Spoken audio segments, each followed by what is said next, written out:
Muito bom dia a todos, sejam bem-vindos à Agir Pernambuco.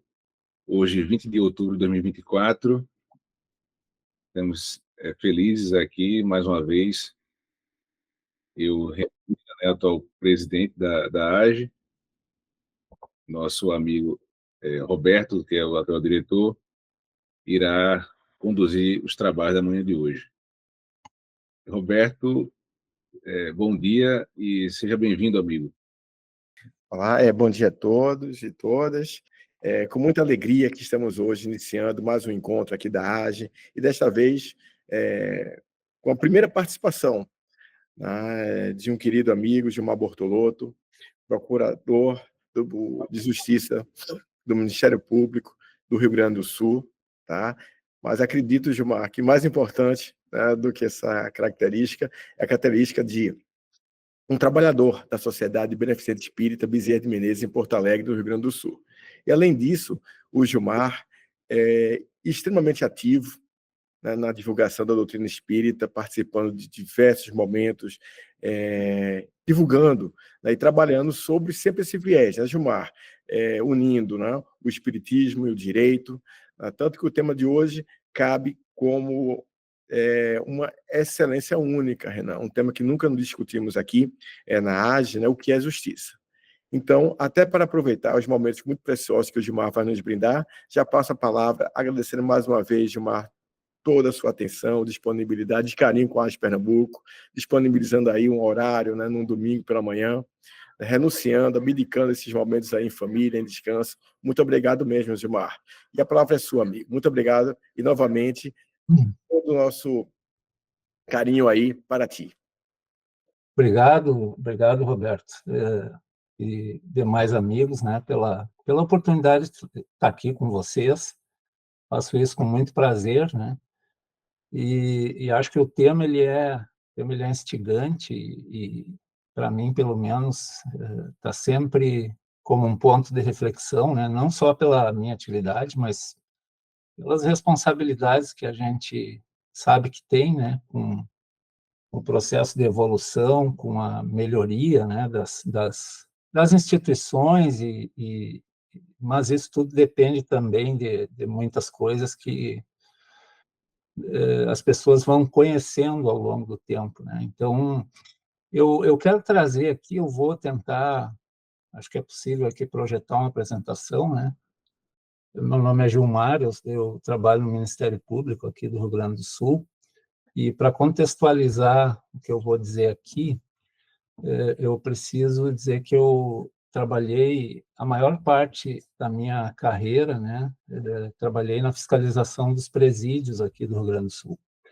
Então, para falar em justiça, eu tenho que dizer que eu fui privilegiado com essa experiência, né? Porque eu tive a oportunidade de, como promotor de justiça, trabalhar numa ponta, na ponta inicial do processo da justiça criminal, né? E depois na ponta final. O que me ajudou a entender melhor, né, um pouco melhor esses conceitos que a gente está amadurecendo, né, e ainda vai levar bastante tempo para haver um aperfeiçoamento maior, né? Pode passar, Roberto. Eu queria começar pelo seguinte: quando a gente fala em justiça, e aqui eu quero me ater especialmente à justiça criminal, né, a gente começa por um equívoco de alguém, né, por um erro de alguém, que lá no direito penal chamam, então, de delito, né? Alguém que se equivocou e que precisa ter uma resposta. A nossa justiça, a justiça humana, né, a justiça comum, ordinária, ela entende como um ilícito uma violação a uma regra, uma violação a uma lei que tem como consequência a imposição de uma pena, né? Claro que não sei se todos aqui têm formação em direito, acredito que não, mas para a gente começar, né, com alguma coisa. Um ilícito cuja resposta é uma sanção penal, né? Então, de uma forma muito simples. E a gente, às vezes, imagina que a nossa justiça é completa e ela não é, né? Porque falta um pedaço muito importante, e que talvez seja o mais importante, que é a fase de recuperação, né? A fase de, vamos dizer assim, a fase educativa. né, um sistema que prevê apenas uma resposta sancionatória, ele, evidentemente, que é um sistema incompleto. Pode passar, Roberto. Então, imposta uma pena a alguém que errou, uma resposta da lei, vamos tratar assim, porque eu quero entrar daqui um pouquinho no que efetivamente eu acho que interessa, né? Imposta uma sanção ou uma resposta da lei a alguém que errou, nós vamos partir para a parte da execução da pena, né? E o artigo 1º lá da Lei de Execução Penal, da nossa lei humana, faço questão de ressaltar, ele afirma que a finalidade da execução, ou seja, do cumprimento da pena, né, é efetivar aquilo que está na sentença, aquilo que foi imposto por um juiz, e proporcionar condições para a reintegração social do condenado, né? A gente faz a primeira parte, mais ou menos, né, de uma forma que também é incompleta, mas isso acontece, né, de fato, e todo mundo acha que, ou grande parte das pessoas pensam que porque alguém foi sancionado, porque foi conduzido a um presídio para cumprir sua pena, ele tem a obrigação de mudar da ideia, né? Como se a experiência do cumprimento da pena, por si só, determinasse uma mudança, né? Mas, na prática, não é isso que acontece. Acho que o Roberto saiu ali, mas... Pode passar, Roberto. Eu vou mostrar aqui algumas imagens para ilustrar o que eu estou dizendo. Pode passar. Isso aqui são imagens, pode passando, de presídios, né, que eu encontrei quando... Pode voltar uma para trás. Aí. Volta uma, Roberto. Isso. Então, quando eu fui fiscalizar as prisões, eu estou falando eu estou nessa atividade há 25 anos, 26 anos, né? Inicialmente, eu encontrei isso, né, em grande parte das prisões, principalmente nas maiores aqui do estado do Rio Grande do Sul. E é claro que isso aí me provocou um choque, né, porque eu imaginava, como muitas pessoas imaginam, que aquilo que está escrito na lei é o que está sendo cumprido, é o que está acontecendo na realidade, né? Esse sistema aqui, pode passando, ele não atinge apenas os presos, né? Então, a nossa resposta para um erro, do ponto de vista da lei humana, pode acabar nesse resultado, né? Então, que atinge os presos, atinge os familiares dos presos, os funcionários. Essa foto que eu tirei no Presídio Central de Porto Alegre, no dia que eu entrei no pátio, numa fiscalização, e esse funcionário estava chafurdando lá no esgoto, né, o mesmo esgoto onde os presos frequentavam no horário de pátio, e eu perguntei o que ele estava fazendo. Ele estava procurando armas, celulares, enfim, né? Então, é um sistema que foi concebido por nós, né? Esses resultados, a gente sabe que eles não acontecem por acaso, né? Isso aí concretiza um pouco daquilo que, às vezes, a gente tem na cabeça como resposta da lei, né, para quem errou. Pode passando. Consequência disso, né, esse dado é oficial, 70% dos presos que passam por um presídio retornarão para ele, né? Pode passando, Roberto. Uma outra consequência é a formação dessas facções, né, penitenciárias, que a gente ouve falar na imprensa, né, e que reproduzem um modelo, vamos dizer assim, dentro do sistema prisional de captação de mão de obra para o crime, né? Pode passando. Eu vou passar por isso aqui rapidamente para chegar ao que interessa. Muito bem. A justiça humana, ela é tão falha quanto o homem, né, que a concebeu, né? A gente sabe muito bem como é produzido o processo legislativo, e ele, para e passo, né, ele precisa ir evoluindo para e passo com a lei natural, né? Ou seja, quando a gente fala em lei humana, nós estamos falando em algo que ainda está distante de um paradigma que a gente gostaria um dia de atingir, né? Veja que a lei humana, dependendo do modo como ela seja aplicada, ela pode apresentar aqueles resultados que nós vimos ali, né, de um sistema penitenciário que é bastante falho, porque ele ainda não está sendo concebido para recuperação. Ele ainda não é concebido para que o homem que se equivocou entenda o equívoco e não repita, né? A ideia da lei natural, da lei perfeita, vamos dizer, é essa, né? Que a gente consiga, com ela interagindo, né? E aí eu faço questão de frisar aqui, né? Tem gente que diz assim, nos nossos relacionamentos, todos os dias, as nossas decisões, elas apenas parecem que estão sendo direcionadas às pessoas com quem nós nos relacionamos. Na verdade, as nossas decisões, elas são direcionadas à lei natural, né? Ou seja, a qualidade do processo decisório é o que determina o que a gente vai encontrar no nosso caminho o tempo inteiro, né? Nós somos co-criadores, né?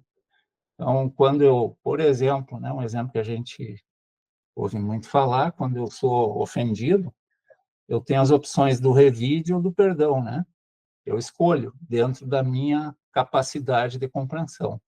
Se eu revidar, essa decisão de baixa qualidade é dirigida à lei natural, que vai me responder ao meu equívoco do revide, né? Provavelmente com sofrimento, né? Ou seja, eu estou o tempo inteiro criando aquilo que eu encontro no meu caminho. Isso vem de muito tempo, né, que estão tentando nos ensinar. Sócrates aqui já falava na existência, né, acima das leis humanas escritas está a lei natural. Ela não depende do arbítrio e ela é fonte de todo o direito positivo. Deveria ser, né? Então, o direito humano deveria imitar, né, os valores da lei natural. Pode ir passando. Acontece que quem aplica somos nós, né? E a nossa compreensão sobre a lei natural ela ainda é limitada. E isso não há problema nenhum nisso, é do processo evolutivo. Platão dizia a mesma coisa, né? O estado ideal deve ser comandado por sábios, que são aqueles que entendem melhor o quê? As leis da natureza, sempre se referindo à lei. Pode ir passando, Roberto. Vamos dar uma volta aqui um pouquinho pela filosofia, só para lembrar como isso está evoluindo. Veja, né? Os filósofos aqui, em cada século, né? Mencionando para o homem, comunicando a existência de uma lei. A lei natural, o Aristóteles, tem a essência no justo, de acordo com a natureza. Pode passar. Cícero, né, existe uma lei, diz ele, né, e essa lei é denominada reta razão. Ou seja, todos eles, né, espíritos antigos, com experiência, comunicavam para a gente o quê? A existência de uma lei. Pode passando. Santo Agostinho, né, falava na lei eterna, a existência de uma lei que ele chamava de lei eterna, e essa lei está no coração do homem, né? Pode passar, Roberto.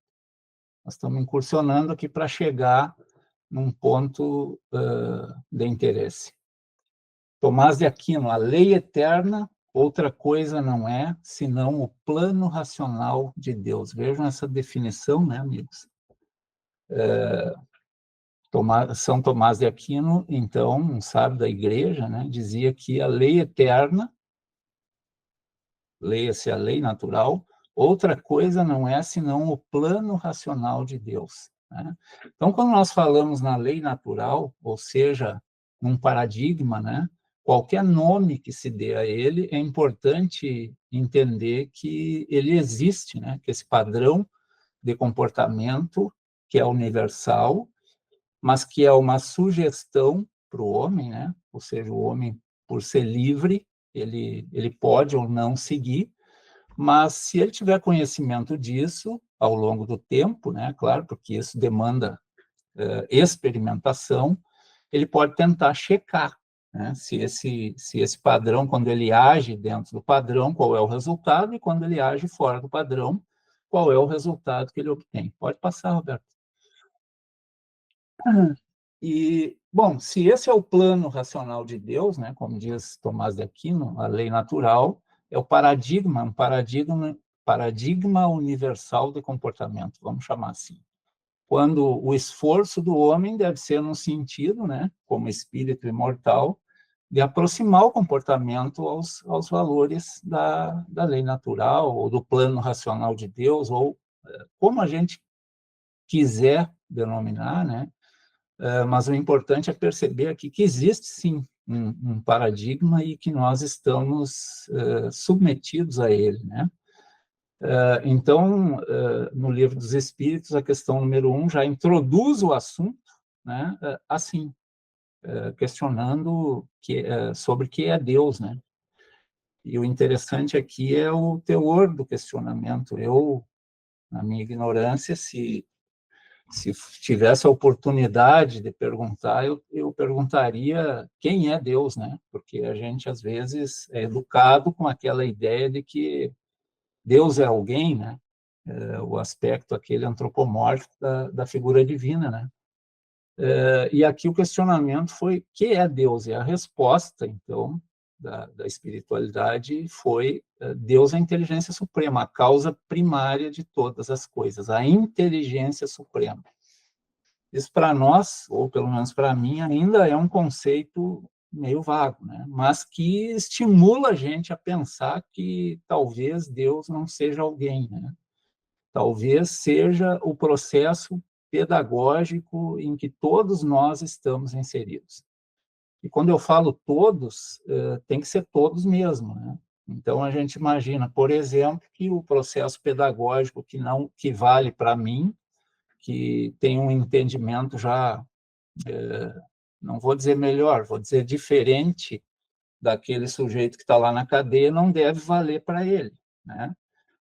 Vejam o tipo de consequência que produz esse entendimento quando nós olhamos para um sistema prisional, né, onde as pessoas cumprem suas penas, e aí nós percebemos que esse sistema ele não é ainda concebido para a recuperação daquele que optar por trilhar um caminho diferente, né? Pode passar, Roberto. Paulo de Tarso tem uma definição fantástica sobre Deus, né? Quando ele diz: vivemos e nos movemos em Deus, e nele temos o nosso ser, a nossa existência.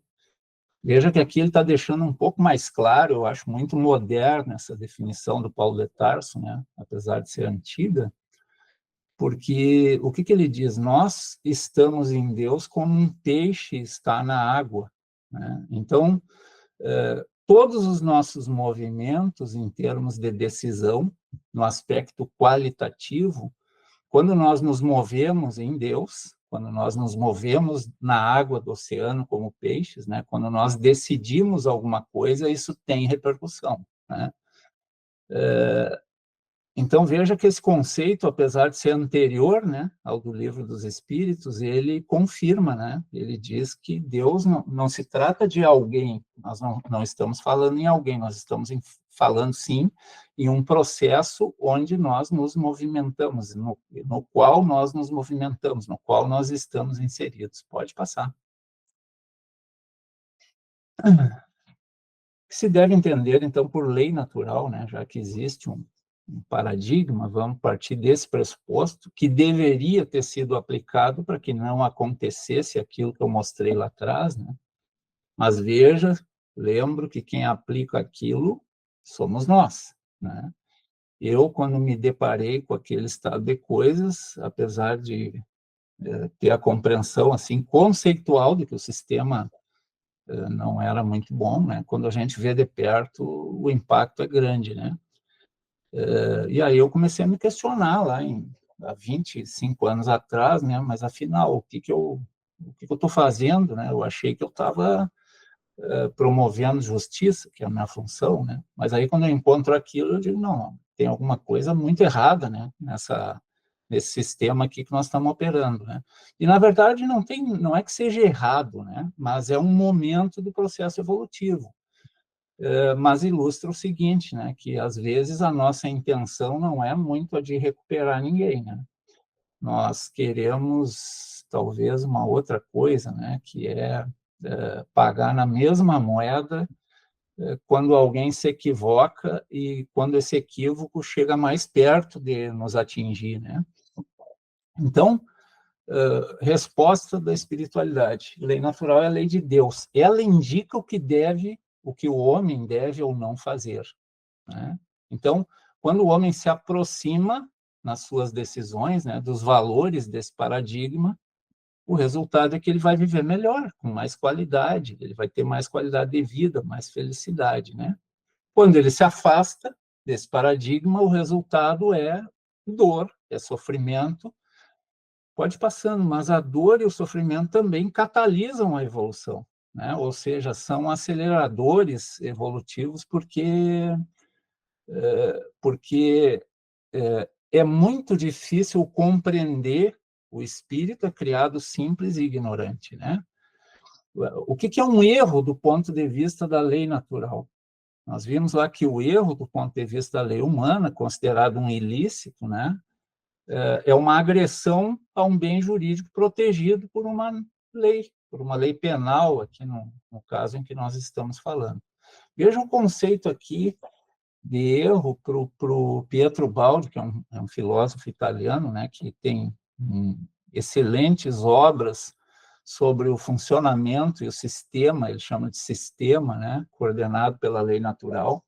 Ele diz o seguinte: erro é a agressão do homem à lei, e dor é a restituição da lei ao homem.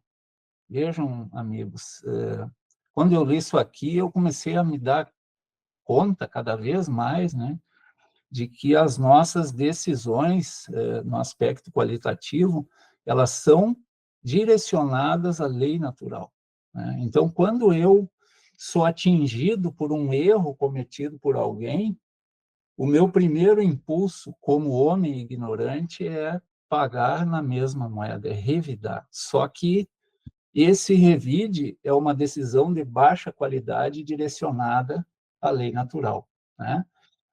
E isso é considerado um erro do ponto de vista da lei natural. E o erro provoca dor. Então, vejam que aquele sistema, como eu mostrei, ele se origina num equívoco de interpretação do homem, né, que dá uma resposta daquela qualidade, que é uma qualidade baixa, e o efeito daquela resposta não é o de evitar o crime, não é o de diminuir o crime, mas é de aumentar o crime, a criminalidade, que vai atingir na rua lá o homem que adotou aquela decisão que não tem nada a ver com o processo de recuperação, mas tem a ver com o processo de vingança, né? Vamos falar bem claro agora. A gente tem, claro, um verniz civilizatório, mas ainda por baixo desse verniz tem muita coisa que precisa ser revista, né? Mas, como eu disse e repito, isso não é um problema, isso é um momento, né? Nós temos aqui um momento do processo evolutivo. Então, o erro aqui, do ponto de vista da lei natural, é uma agressão que o homem comete nas suas decisões à lei natural, né? Aquela expressão que eu utilizei, eu ouvi uma vez, nunca mais me esqueci. As nossas decisões, diz lá um palestrante, elas são tomadas para cima, né? Eu demorei para entender o que esse cara queria dizer, né? As decisões, elas são arremessadas em direção à lei natural, né? Então, o homem cria tudo aquilo que ele vai encontrar no próprio caminho, e o que ele vai encontrar no próprio caminho tem a ver com a qualidade do processo decisório, né? Pode passar, Roberto.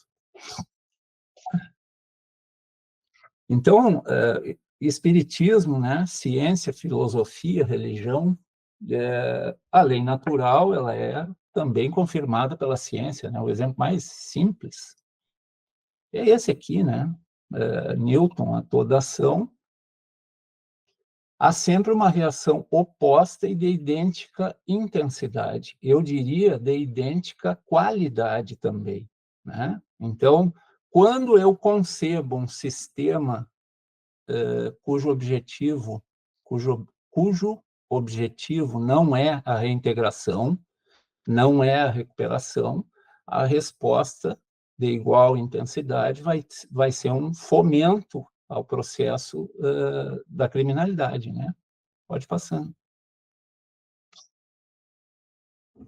Aí a gente fica pensando, né? Bom, eu que estou aqui, vivendo em liberdade, estou aqui num domingo, né, conversando sobre temas tão importantes como esses. Eu sou... Alguém pode achar, né? Acredito que aqui nesse grupo dificilmente alguém vai achar isso, né? Mas em muitos lugares a gente ouve isso, né? Os maus estão na cadeia e os que são bons estão fora da cadeia, né? Eu discordo. Eu diria que na cadeia tem espíritos diferentes no modo de entendimento, né, do que a gente pensa, né? São... Uma vez eu conto isso que eu acho engraçado, né? Eu acho que a casa espírita ela é um lugar onde a gente tem uma oportunidade muito grande de avançar nas nossas ideias, né? De avançar nos nossos entendimentos, né? Eu trabalhei uma época numa casa aqui na orientação mediúnica, na psicografia, né? E a gente tinha um grupinho ali e depois do trabalho tinha reunião enfim, para checar o resultado, ver como é que tinha sido e tal. E um dia começou uma conversa e nós ali, a gente debatendo e dali um pouco alguém disse: hoje o dia para mim não está bom e tal, porque eu fui assaltado e tal, então estou meio desequilibrado e tal. E aí um dos trabalhadores ali disse: mas eu acho que esses caras aí a gente tinha que pegar, colocar num avião e jogar lá na Amazônia, né? Daí ficou aquele silêncio. E aí um outro trabalhador falou, lá do canto, assim: ué, mas eu achei que fôssemos todos irmãos, né? Então, gente, essas são as nossas fragilidades de entendimento, né? Não é porque a gente está em qualquer lugar ou inserido em qualquer contexto, inclusive numa casa espírita, que a gente ainda não tenha, né? E é porque tem que nós estamos lá, né? Muita coisa para redimensionar, né? Lá na questão 115, então, do Livro dos Espíritos, né? Dos espíritos, uns terão sido criados bons e outros maus. Vejam a ilusão que a gente tem, né?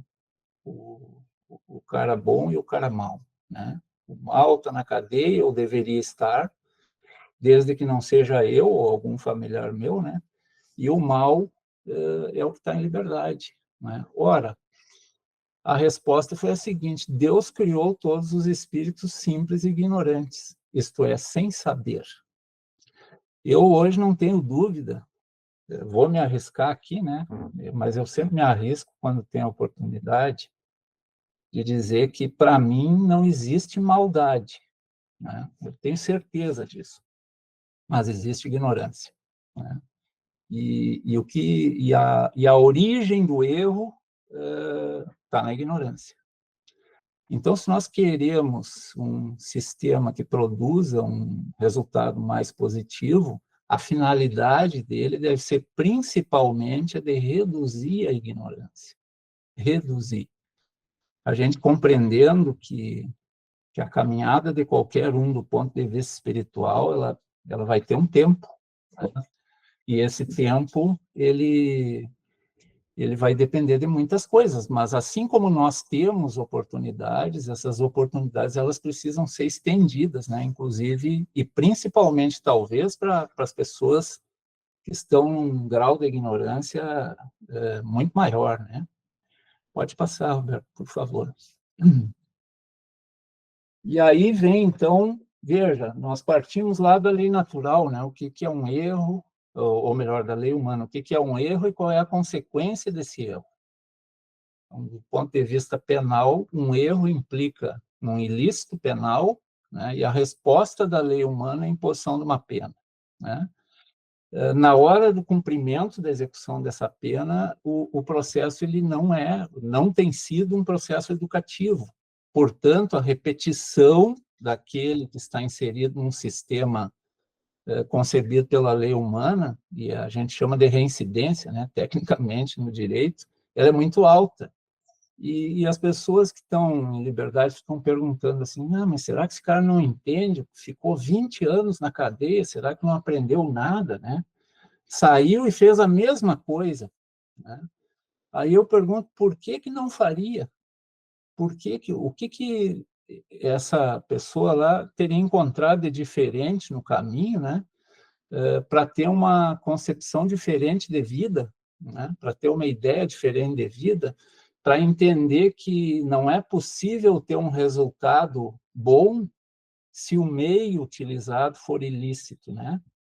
Só que daí, quando a gente concebe sistemas punitivos como aquele que eu mostrei no início, nós estamos fazendo simplesmente a mesma coisa do ponto de vista coletivo, que o preso faz do ponto de vista individual, né? Porque nós concebemos, muitos de nós, sem nem entender, sem querer, né? Mas concretizamos um sistema que vai devolver para a liberdade pessoas que vão repetir o erro, né?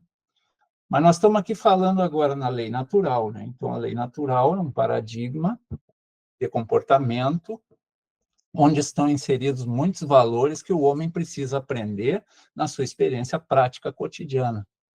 E ele recomenda-se que ele lembre, que o espírito lembre, né, que as suas decisões serão checadas, né, serão arremessadas em direção a essa lei natural e produzirão um resultado. Comportamentos mais ajustados com a lei natural produzem um bom resultado e uma vida melhor. O contrário, né, diz o seguinte: comportamentos desviados, aí nós estamos diante daquilo que se chama de erro do ponto de vista da lei natural. Erro é uma agressão do espírito à lei natural. E o resultado dessa agressão, veja, quando eu agrido alguém, um irmão meu, na verdade eu estou agredindo um valor da lei natural, né? E a resposta da lei, pelo menos segundo Pietro Baldi, mas eu concordo com ele, nesse caso é a dor, né? Que não é punição. A dor é um sinal de que eu preciso ajustar o meu comportamento, né? Que eu preciso tomar decisões de mais qualidade. E o Spinoza aqui contribui dizendo: se não queres repetir o passado, estuda-o, né? Se tu não quer passar pela mesma coisa, tem que alterar o padrão de comportamento, né? Tem que tentar ajustar. Pode passar. Fora do direito consagrado pela lei humana, Livro dos Espíritos, eu coloquei um quê, mas não coloquei o número da questão. Interessante, estou vendo agora. Fora do direito consagrado pela lei humana, qual é a base da justiça fundada sobre a lei natural? Nós estamos falando aqui sobre justiça, né? Então, qual é o critério mais simples que eu tenho para entender o que seja justiça, né? O que é a justiça, afinal? Olha, dá para responder copiando aqui um conceito da doutrina cristã, né? Cristo disse: não façais aos outros o que não quereis que vos façam. Ou seja, coloca-te no lugar do outro e pensa, né? Se fosse tu que estivesse lá, o que tu gostaria de receber, né? Bom, esse exercício parece simples, mas não é, né? Quando a gente é atingido, por exemplo, né, por alguém que teve alguém da família atingido por algum tipo de delito, uma agressão desse tipo, fica muito difícil para a pessoa refletir e entender: não, na verdade, eu gostaria de ter um sistema onde o preso, estão colaborando aqui, ó, questão 876 do Livro dos Espíritos, eu gostaria de ter um sistema que me devolvesse lá um preso em condições melhores para que ele não me agredisse novamente, né? A gente tende, e foi isso que aconteceu, penso, ao longo do tempo, né? A gente tende a reagir no impulso e tentar, vamos dizer assim, sem perceber, a gente acaba tentando devolver na mesma moeda. E uma decisão de baixa qualidade arremessada em direção à lei significa uma agressão, né? E o resultado disso nunca pode ser bom. Então, a proposta do Cristo aqui é que a gente... mas e se fosse eu que estivesse lá na cadeia? E isso é surpreendente, né, meus amigos?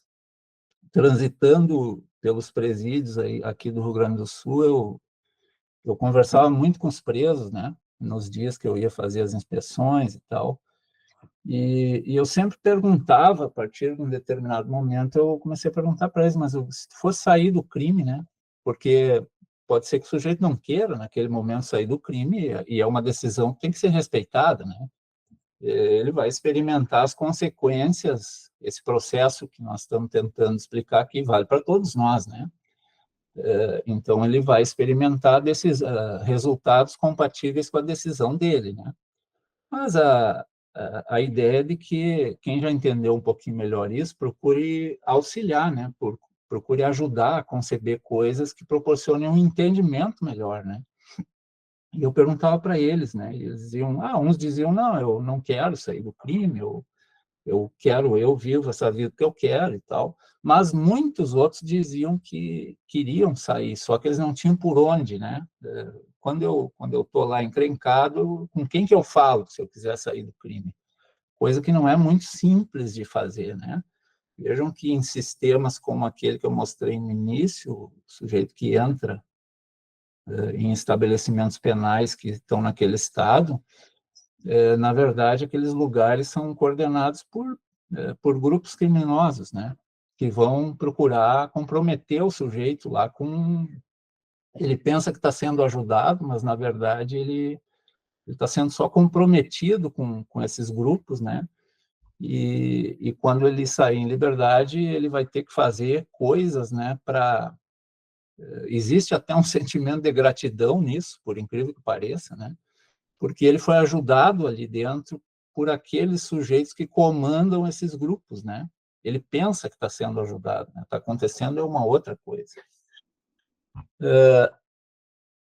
Pode passar, Roberto, por favor.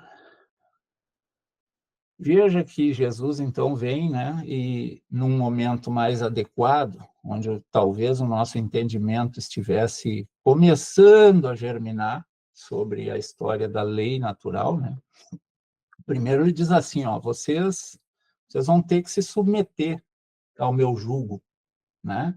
No diálogo lá que ele teve com o Gilmar da Vida lá.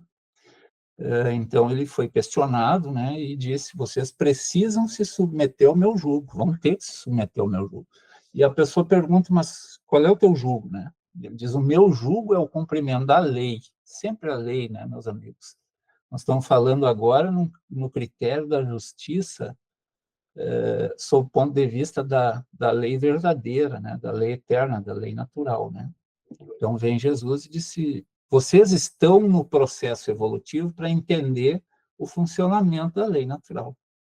Portanto, vocês vão ter que fazer esse caminho, querendo, não querendo, com mais dor, com mais sofrimento, com menos sofrimento. O objetivo de tudo isso é que vocês agreguem pela experimentação os valores da lei natural.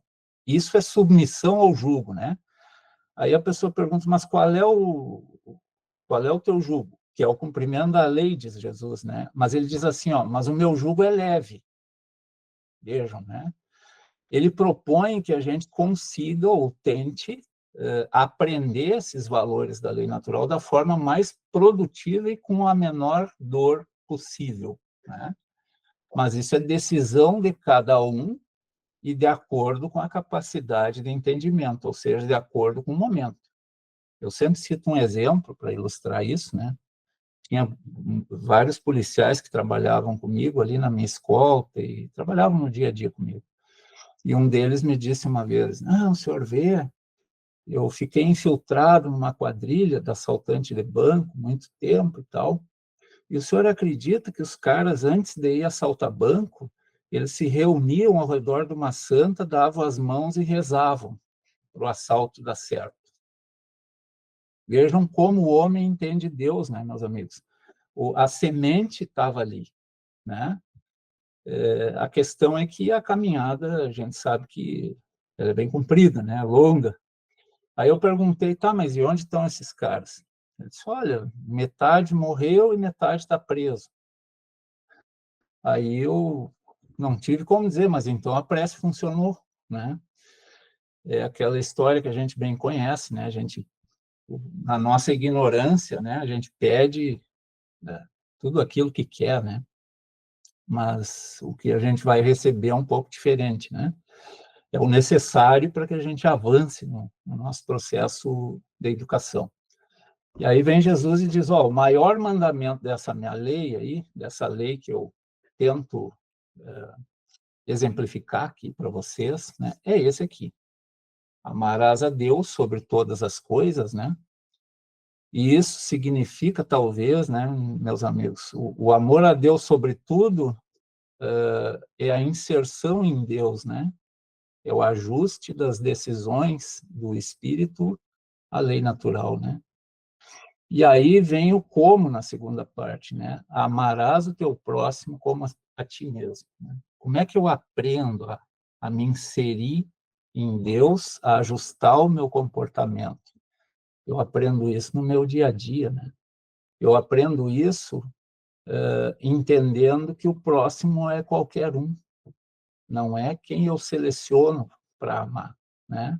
Portanto, o cara que cometeu aquilo que eu acho que é o maior erro, né, também é o próximo, né? E também merece a oportunidade de ter um entendimento ampliado, né? Pode passar. E aqui, antes de entrar na segunda parte, né, gente, a ideia, né? Vejam, nós estamos aqui falando em justiça num aspecto mais amplo, começamos com a justiça humana, né, uma concepção ainda bem estreita, né, quando a gente compara com a justiça, vamos chamar de divina, né, a justiça coordenada por uma lei que não muda para ninguém, né. Eu até achei que mudasse no início, quando eu comecei a entender isso aqui, eu ainda estava rezando para me livrar das consequências, né, a gente cometia lá minhas barbaridades e depois ia fazer uma prece para me livrar da consequência, né? E a maneira de se livrar da consequência é alterar o comportamento, né? Mas veja que isso a gente vai entendendo ao longo de um processo que ainda está um pouco distante. De qualquer maneira, nós partimos lá no início da concepção de erro no aspecto da justiça humana, né, sob a ótica da justiça humana, a consequência disso, que é a imposição de uma pena. Né, do ponto de vista penal, inserção do sujeito num sistema onde ele apenas reforça o perfil, né, que já é complicado, que já é um perfil normalmente de ignorância, porque se eu concebo que eu posso obter aquilo que eu quero por um meio ilícito, né, significa, isso parte do pressuposto de que a minha ignorância é bastante um nível elevado, né? Quando eu falo em justiça divina, o paradigma passa a ser a lei natural, né? Ou a lei de Deus, ou como cada um quiser compreender, né? E aí eu começo a entender que o espírito não é mau, mas ele é ignorante em algum grau, né? Então, eu não sou melhor do que o preso, eu sou diferente dele. Eu também cometo erros todos os dias que são agressões à lei natural. Só que o tratamento que eu recebo, porque eu já estou tentando entender melhor isso, é diferente. A proposta da lei natural não é a dor. A proposta da lei natural é a felicidade, só que o homem está adaptando o comportamento, né? Todos os dias a gente vai lutando para adaptar o nosso comportamento aos valores da lei, né? A ideia da lei é essa aqui, ó, reconcilia-te com teu adversário, né? Se tu já está começando a entender que existe uma lei, né, que contém os valores que te propõem para o teu crescimento, para a tua evolução, e que quanto melhor no aspecto qualitativo tu decidires no teu dia a dia, mais feliz tu serás. E se tu está entendendo que esse processo, a ideia desse processo é atingir todas as pessoas, isso não pode ser seletivo, né? Então a reconciliação pode ser uma ideia para aqueles caras que estão lá na cadeia também, né? Educação, reconciliação, recomposição das coisas, reharmonização, né? Do processo evolutivo, né? Vejam, amigos, aqui que isso aqui tem uma... reconcilia-te com o teu adversário, né? A gente, às vezes, tem a ilusão de que o nosso adversário é aquele que a gente encontra no nosso caminho, né? Então, o cara lá que me fez alguma coisa, que me ofendeu, que dificultou a minha vida, mas nós precisamos lembrar da questão da caridade, né? E nesse particular, né, o Evangelho ajuda a gente quando ele contém aquela afirmação que é mais ou menos a seguinte, né? A maior caridade é compreender aqueles que eu entendo, que eu encontro no meu caminho, porque eles são instrumentos da minha educação. A maior caridade é compreender quem eu entendo, quem eu encontro no meu caminho, porque ele é instrumento da minha educação, né? Então, veja, estão nos dizendo aqui o seguinte: o teu maior adversário talvez seja tu mesmo, né? O teu maior adversário, se isso pudesse ser dito de uma forma bem explícita, né, é a tua ignorância. Então, o que realmente algema a gente, o que realmente prende a gente, né, o que realmente torna a gente um presidiário, que pode estar atrás da grade ou fora ou da parte da frente, né, da grade. E eu quero lembrar que quem concebeu aquele sistema que eu mostrei ali no início fomos nós, de um modo geral, né? A nossa forma de pensar sobre justiça, o que nos algema, o que nos prende é a nossa ignorância, né? Assim como é aquilo que prende o sujeito que está lá na cadeia de uma forma mais concreta. Redução da ignorância, do ponto de vista da lei natural, produz o quê? Liberdade. Liberdade de decidir de uma forma mais qualificada, né? Essa é a ideia do processo de recuperação do ponto de vista da lei natural, né? Da lei imutável, né? Pode passar. Bom, então, tendo uma ideia, né, sobre o processo de reconciliação que é necessário, veja, agora nós estamos falando no espírito, né? Uma coisa importante nesse processo é entender que a gente pode errar, né, no processo evolutivo. E faremos isso muitas vezes, né? Então, aquela pessoa mais rígida, assim, que acha que o erro é uma falência, vamos dizer, né? Ela tende a passar por mais perrengues, né, no processo evolutivo, né? É muito importante entender que o erro faz parte do processo evolutivo, né? Nós fomos criados simples e ignorantes, né? Então, obviamente que, como é a experimentação que vai nos dar o tom, né? Vai nos dar o caminho, muito embora a gente tenha um paradigma, todo espírito que erra, ele está errando com convicção. Aí é que está. Ele está errando com a convicção de que ele está acertando, de que aquele caminho é o melhor, né? Eu conversando lá com os presidiários, eu perguntava, tá, mas e o que tu... Uma vez eu ia passando num corredor da penitenciária de autossegurança e um preso me disse assim, doutor Gilmar, o senhor ainda está aqui? Eu digo, pois é, ainda estou aqui. Mas o senhor não vai se aposentar? O que o senhor vai fazer depois que se aposentar? Eu digo, olha, não faço nem ideia, mas eu não gostaria mais de ver papel na minha frente, por exemplo, né? E tu, o que tu vai fazer? Não, eu estou aqui, daí eu saio daqui, eu assaltei um banco, peguei o dinheiro, comprei um mercadinho para minha mulher trabalhar, daí eu venho cumprir pena. Daí, quando eu saio em liberdade, eu assalto um banco, eu compro estoque, a minha mulher continua no mercadinho, eu venho cumprir pena. Assim, né? Com a naturalidade que eu estou falando aqui. E isso me ajudou a entender, né, que realmente o espírito, ele está... Esse é um exemplo bem concreto, né? Ele está errando com convicção, ele acha que vai dar tudo certo, né? Que mesmo tendo agredido alguém, o resultado na vida dele será bom, porque, enfim, né? Mais ou menos essa é a ideia. Ele precisa ser ajudado, né? Já que o processo é de educação, do ponto de vista da lei natural, o que interessa é a educação, meus amigos. Então, entender o processo de aproximação com o paradigma divino como um processo punitivo, né, é um equívoco. Penso, e estou convencido de que é um equívoco, né, porque a principal função disso tudo é a compreensão, é fazer com que o homem tente entender que uma decisão de maior qualidade produz um resultado melhor para ele mesmo, né? Às vezes a gente, e agora voltando um pouquinho para a doutrina espírita, né? A gente ouve falar muito no processo expiatório e tal, né? Uma pessoa que está sofrendo,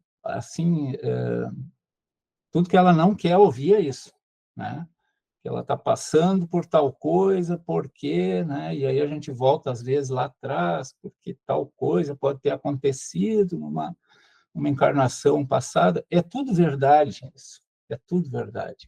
Só que a ajuda, né, talvez, que essa pessoa precisa é ser trazida para um processo de educação e entender que a qualidade do que vai acontecer com ela depende dessa virada de chave, né, no sentido do entendimento. Quando a gente fala num sistema coletivo, como é o sistema prisional, vale a mesmíssima regra, né? Todos estamos em Deus, diz o Paulo de Tarso. Ele não disse assim, nós estamos em Deus menos os presidiários, né? Ele disse, nós, todos, estamos no processo pedagógico que a gente chama de Deus, né? Isso aqui, meus amigos, é um exemplo, tá? Existem outros, mas esse aqui a gente está aplicando aqui no Rio Grande do Sul, começando, né? Já temos 3 unidades, começamos um processo de implantação desse sistema aqui, que é o sistema denominado Associações de Proteção e Assistência aos Condenados.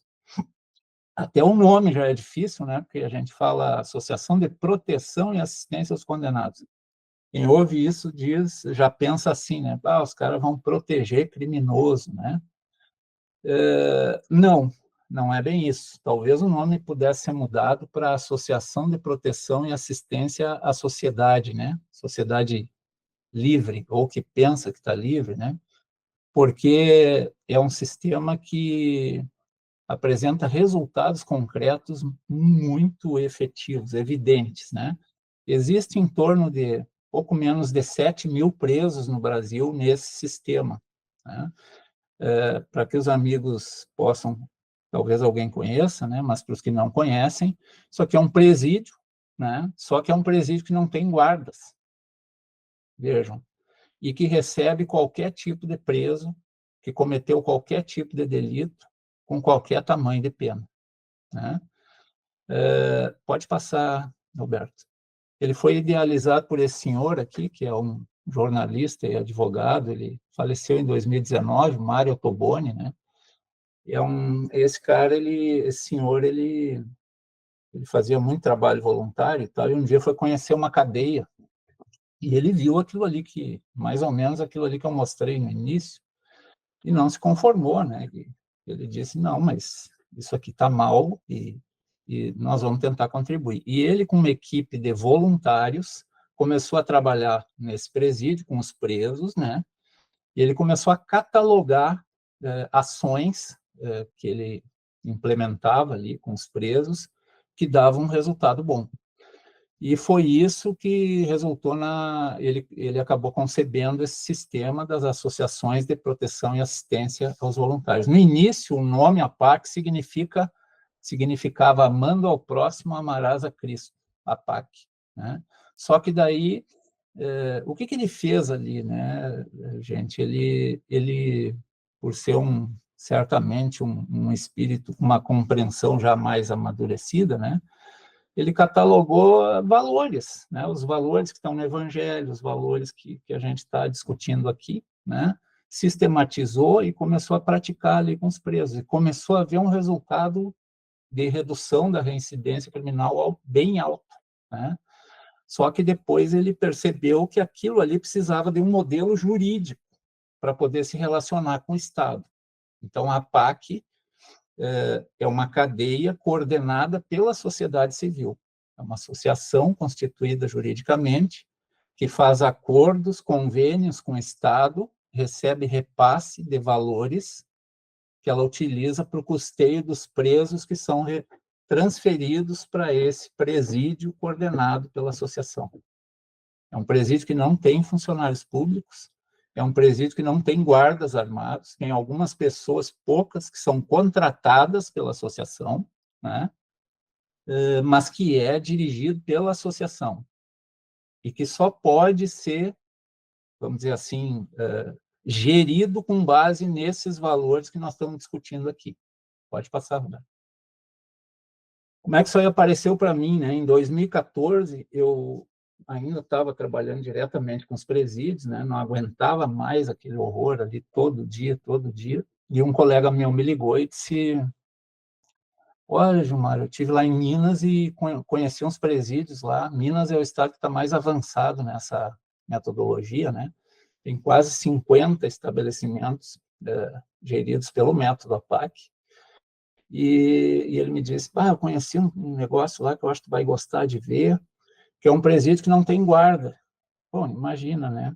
Eu estava ali há uns 14 anos, na época, nos presídios, e aí vem uma ligação e o meu colega me diz isso, né? Um presídio que não tem guarda, né? Eu convivendo com aquela realidade ali, eu mostrei no início, eu digo: não, mas esse cara aí está, né, ele está brincando, como que pode ter um presídio que não tem guarda e os presos não vão embora, né? Que não tenha rebelião, que não tenha ato de violência, que não tenha droga, celular, prostituição e tudo aquilo que eu via todos os dias, né?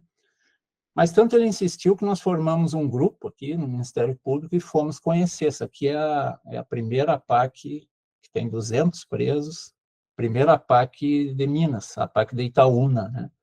A APAC é uma cadeia, um estabelecimento penal. Assim, no aspecto físico, as coisas não mudam tanto, né? Claro que o ambiente é outro, mas o que se faz na rotina diária ali é o que dá o tom da diferença, né? Pode passar, Roberto. Então, nós encontramos lá isso, né? Os presos fizeram uma apresentação para a gente, né? Cantaram, enfim, a gente ficou lá alguns dias, e eu muito desconfiado, né? Porque estava acostumado com uma coisa muito diferente. Voltei muitas vezes, fui conhecer em outros estados, né? Fui, enfim, investigar e me surpreendi, porque era sempre do mesmo jeito, né? Chegava a qualquer hora do dia, da noite, a rotina, a disciplina, os presos que param de ter fisionomia, deixam de ter fisionomia de preso, né? Aquela fisionomia pesada, e começam a mostrar um olhar de esperança, né? Uma fisionomia um pouco mais alegre, menos pesada, né? Pode passar. E aí a gente foi, então, formando aqui no Rio Grande do Sul, os grupos ali de voluntários, estudando a metodologia, né? E estudando o método e fazendo a relação com as autoridades, porque isso depende de convênios que a gente tem que fazer com o poder público, né? Pode passar, Roberto. E aí nós conseguimos, em conversas com o Poder Executivo e com o Poder Judiciário, fazer um termo de cooperação interinstitucional entre o Ministério Público, o Judiciário e o Poder Executivo para iniciar a implantação das APACs aqui no Rio Grande do Sul. Eu coloquei isso só para lembrar, né? Esse é o termo de compromisso, pode passar. Então, mas eu não tinha nem ideia de onde ia sair o dinheiro, ou, enfim, né? Aquelas coisas da fé, né, gente? Eu comecei a ver que aquelas coisas que eu vi lá atrás tinham que ter um sentido, né? Se eu estava acreditando numa coisa diferente, se eu estava entendendo que o processo que é para todos e precisa ser para todos, e que é, portanto, para mim também, né? Tinha que ter uma finalidade eu ter visto tudo aquilo, porque precisava existir algo de diferente que a gente pudesse apostar e colocar energia, né? Esse aqui é o antigo presídio central e os amigos estão vendo na tela ali do lado esquerdo, abaixo, assim, embaixo, não sei como é que aparece para vocês, fora do presídio, alguns pavilhões ali, né? Pode passar. O Estado do Rio Grande do Sul, então, nós fechamos o convênio entre os poderes e o Ministério Público, né, prevendo as obrigações de cada um, né, com que cada um ia contribuir para aperfeiçoar a implantação das APACs aqui no Estado. E o Estado nos cedeu uma área que era um antigo estabelecimento penal que estava desocupada, né, tinha sido interditada até por nós na época, ficou muito tempo sem ocupação, né. E nós, então, pode passar, nós começamos um processo, os pavilhões eram mais ou menos assim, tem vários ali nessa área, começamos a buscar os valores, né, para reformar os pavilhões, para iniciar o processo das APACs aqui no Rio Grande do Sul. E aí aquela história de bater de porta em porta, né, nós estamos ali, a equipe de voluntários, que é muito maior do que isso, né, e nós começamos a bater de porta em porta para pedir os valores, teve contribuições do Poder Judiciário, teve contribuições do Ministério Público, nós fomos reunindo os valores, pode ir passando, Roberto, e fomos reformando esses pavilhões para transformar em penitenciária, né, de regime fechado. Pode passar. E aí ficou assim, ó, o primeiro pavilhão ficou assim. E aí nós precisávamos iniciar o processo. Pegamos 2 presos do Presídio Central e mandamos, isso tudo está previsto, né, na metodologia APAC, o cronograma de implantação que tem que ser seguido, né? Vejam que o ambiente já começa a ficar muito diferente, né?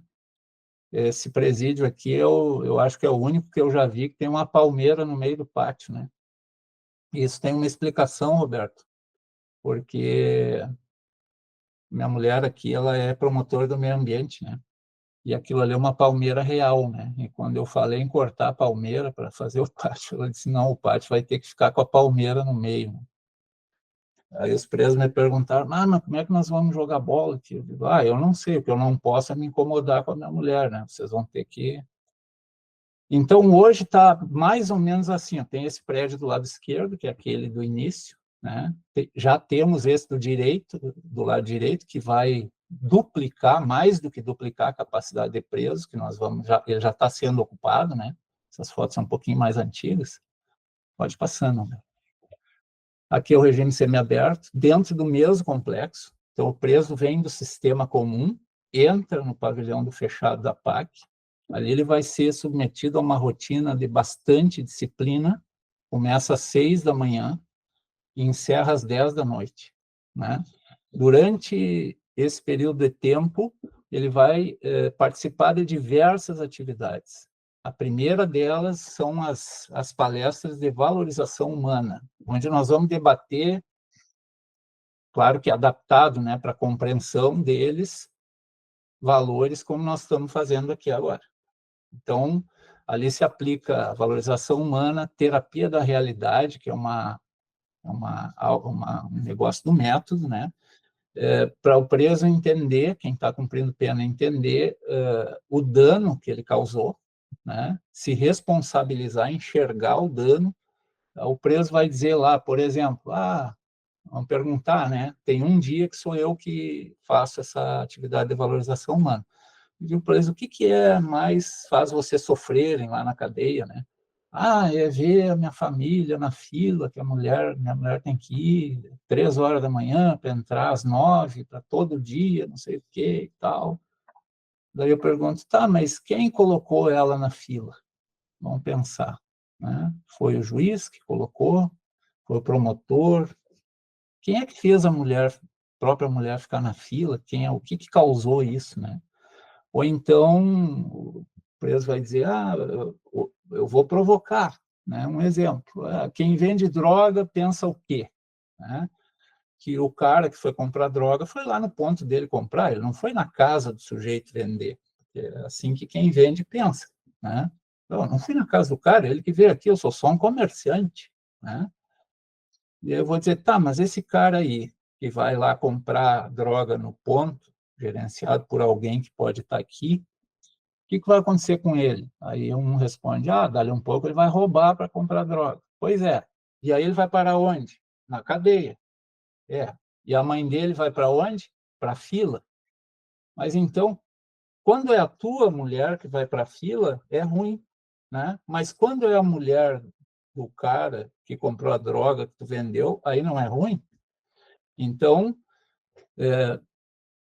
claro que isso é adaptado para a compreensão, né? Mas é preciso que haja confronto ali, né? É preciso que o sujeito seja confrontado para que ele entenda o equívoco cometido e que tenha alguma possibilidade de reverter esse processo, e essa decisão vai ser sempre dele.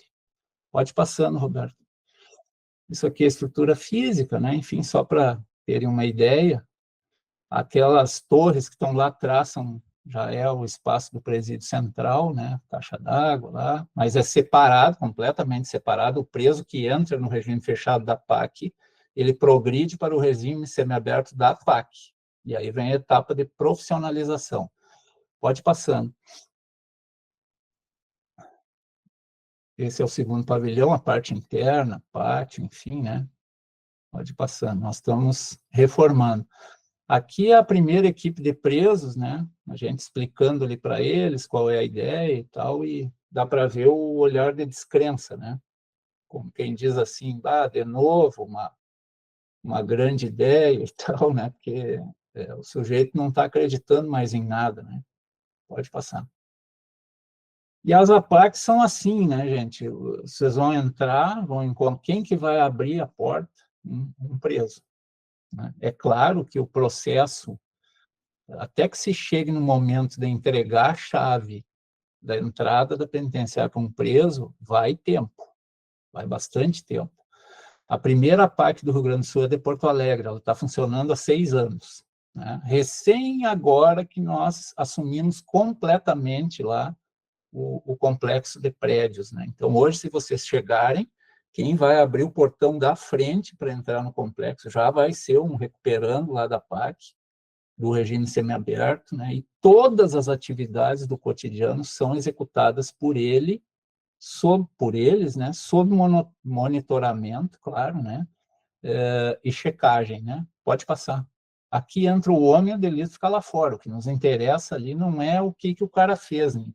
A maior parte dos que estão ali, eu nem sei o que fizeram. Né? Às vezes, a gente vê pela quantidade, o tamanho da pena, né? Gente com pena até de mais de 100 anos. E estão ali, repito, sem guardas armados e funcionando muito bem. Né? Então, a gente tem que pensar o quê? Né? Mas como que pode? Foi o que eu pensei a primeira vez que eu vi um estabelecimento gerido sob o método APAC. Né? Como é que pode esse cara ter uma pena desse tamanho e não ir embora? Como é que pode isso? Né? É uma pergunta que deveria nos instigar a pensar. Né?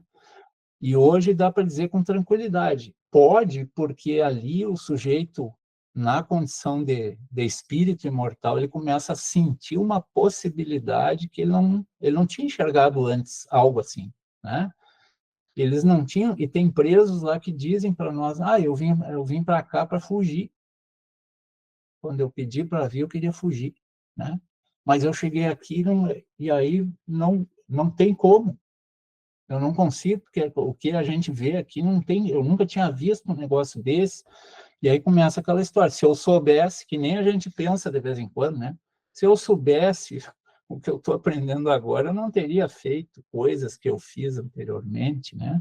E isso vale para todos, né? Então, aqui são momentos, né? O ato socializador começa o dia assim, com uma prece ecumênica, né? Pode passar. As duas pernas das APACs, pode passar, Roberto.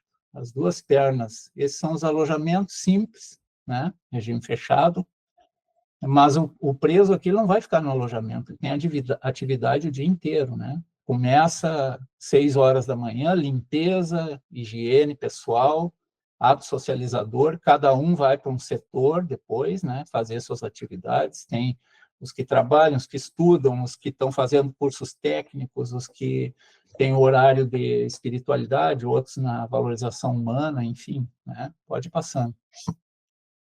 Isso aqui é momento da espiritualidade. Veja, espiritualidade ecumênica, tá, gente? A espiritualidade é um ponto muito importante nesse método APAC, né?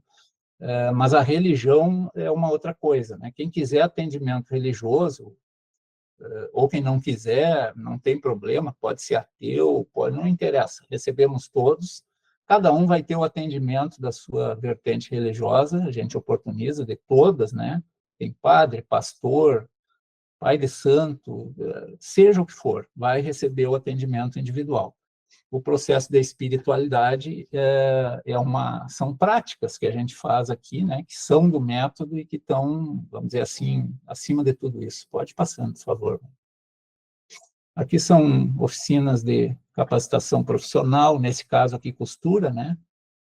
Pode ir passando agora, que mais são imagens. A educação, aqui nós temos os presos que entram, né, às vezes analfabetos, às vezes com ensino fundamental incompleto, a maioria. Hoje nós temos vários aqui fazendo curso superior, né, ensino à distância, que fizeram todo o processo de capacitação dentro do regime fechado, né, por modo virtual, né, fizeram o Enem e são bolsistas em universidades diferentes, alguns deles, né? Pode passar. E no semiaberto eles continuam cursando aí no modo presencial, por causa dos convênios que nós temos com... aqui essa foto eu coloquei aqui porque esses aqui são os que estão ajudando a fazer a terminar o segundo pavilhão, né? A gente olha aqui e só aqui tem gente, mais da metade desses aqui tem penas superiores a 100 anos, né, para cumprir. Pode passar. E eles estão contribuindo, essas aqui são atividades, então, por exemplo, valorização humana, os presos são reunidos, né, e a gente põe um tema de debate, e aí vamos conversando, que nem nós estamos fazendo aqui. Pode passar. Isso aqui é um dia de visita na APAC, né? Então as famílias são recebidas de um modo muito diferente, porque dentro da metodologia a família é um dos elementos do método APAC, né? E as famílias também são capacitadas para nos ajudar, né? Porque vejam que aqui, como não existe, por exemplo, o processo de recepção das famílias é completamente diferente, né? A gente recebe as famílias dos presos para que elas adotem uma postura de colaboração, né? Então, aqui elas vão assistir palestras, vão participar de cursos, enfim, vão ser inseridas na sistemática para que, por exemplo, elas entendam que num dia de visita não é um dia para a pessoa vir aqui falar para o preso que existe um problema que tem que ser resolvido na rua e depois vai embora. E o sujeito fica angustiado e não pode sair lá fora para ajudar a resolver, né? Pode passar. Pode ir passando. Isso aqui são ambientes, né, das APACs, capacitação profissional, né, cursos técnicos, né? A gente vai vendo a mudança na expressão, na fisionomia dos presos, né? Que quem chega lá, isso aqui são dia de visita, né? As famílias, pode ir passando. E os valores, né, que a gente debate, procura, vamos dizer assim, pelo menos provocar para que as pessoas que estão cumprindo pena lá comecem a pensar sobre isso, né? Pode ir passando. E esses aqui são dias de visitação pública, todas as sextas-feiras à tarde, né? A gente recebe universidades, servidores públicos, quem quiser, né? Pode entrar na PAC, vai fazer um tour por dentro do estabelecimento. Esse tour é proporcionado... isso aqui são grupos de promotores de justiça, né? Essa semana nós tivemos aqui os juízes que estão em curso para assumir nas suas comarcas, que passaram no concurso, né? Para ir semeando uma coisa diferente, para que eles possam tentar fazer lá com a ajuda, né, nas comarcas onde eles vão assumir, que é uma semeadura, né, para que a gente possa ter mais unidades. Pode ir passando, já vamos nos encaminhando mais para o fim. O Conselho Nacional de Justiça, né, ele firmou uma parceria para humanizar a execução penal com o Tribunal de Justiça de Minas Gerais, né, para que esse método que é eficiente, não é exclusivo, mas é um dos que funciona bem, né, produz um bom resultado concreto, possa ser vamos dizer assim, como política pública utilizado, né, nos estados todos do Brasil que quiserem, né, que decidirem, pode passando. E, no mesmo sentido, o Conselho Nacional do Ministério Público, né, agora, por fim, nós tivemos um conselheiro que foi visitar. Quem visita uma PAC deixa de ter dúvida, né, sobre muitas coisas, né, deixa lá muitos preconceitos, né, e o Conselho Nacional do Ministério Público também, né, então fez um convênio para que os promotores possam, se quiserem, né, ajudar. E isso aqui eu fui apresentar uma vez no Rio de Janeiro e o método APAC numa reunião de secretários de segurança, né? E lá estava, então, uma pessoa que ia ser o gestor do departamento, então, Departamento Penitenciário Nacional. Eu apresentei, essa pessoa gostou, e me convidou para levar lá para Brasília, né, no DEPEN, apresentar lá o método APAC. Eu apresentei, depois ele me convidou para compor o Conselho Nacional de Política Criminal e Penitenciária, onde eu fui relator dessa resolução aqui, que transformou o método APAC numa política pública também da União, né? Então, hoje, as APACs elas estão previstas com a possibilidade de receber valores da União, né, para a construção dos centros de reintegração social, né? Pode passar. E aqui é o mapa do Rio Grande do Sul, ó, se os amigos, como é que está a implantação das APACs aqui. O processo de implantação das APACs, ele tem fases, né? É um cronograma que tem que ser seguido. E a primeira é uma audiência pública, onde a gente procura explicar como é que funciona a metodologia, o que não é simples, né? Não é a sociedade em geral é convidada, as autoridades, e a gente vai lá e faz a audiência pública. Normalmente, depois o processo tem sequência com a constituição jurídica da associação, com a construção ou não de um centro de reintegração, os convênios que cada PAC faz com o poder público, né? Nós já temos funcionando na capital, Porto Alegre, temos a masculina, né? Em Passo Fundo, que é outra cidade, temos funcionando também masculina, e Pelotas também, a cidade de Pelotas também masculina. O que está em verde ali são as APACs que já estão constituídas juridicamente naquelas cidades e que ainda estão em diversas fases do processo de concretização. E o que está em vermelho são lugares onde a gente fez audiência pública, mas que ainda o negócio não evoluiu, não saiu do chão, enfim, né?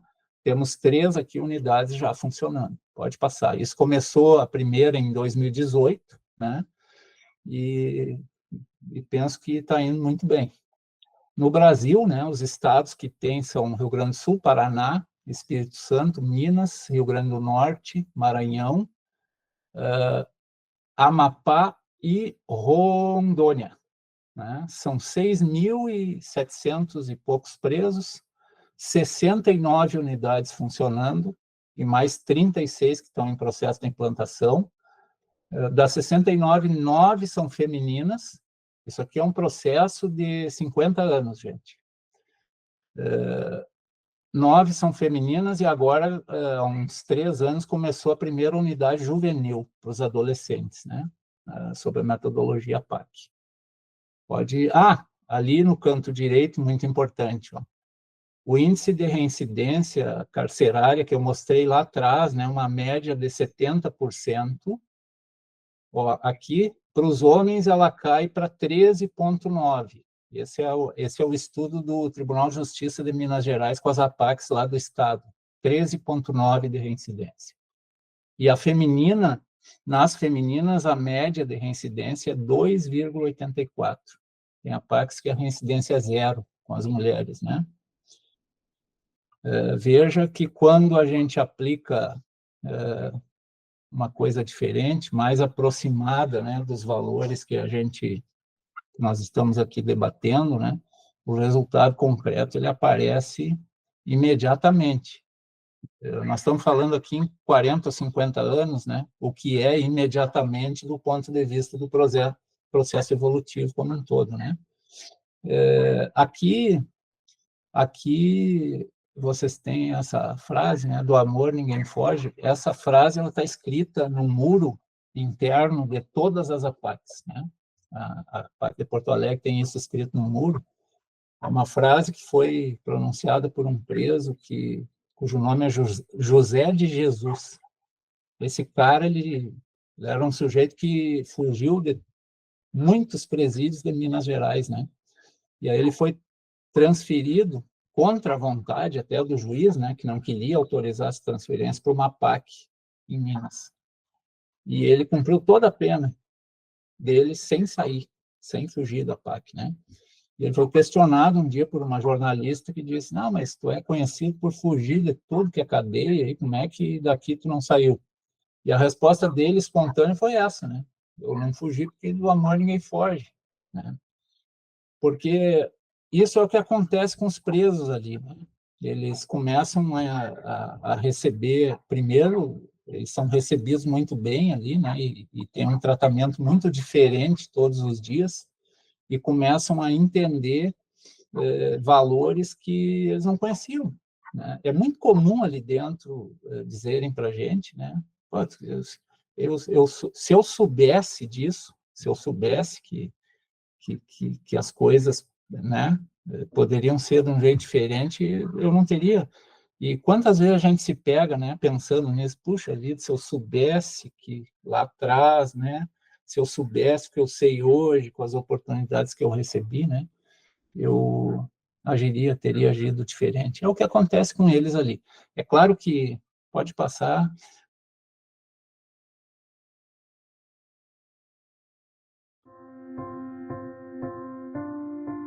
Vivemos tempos de mudança ou mudanças de tempo.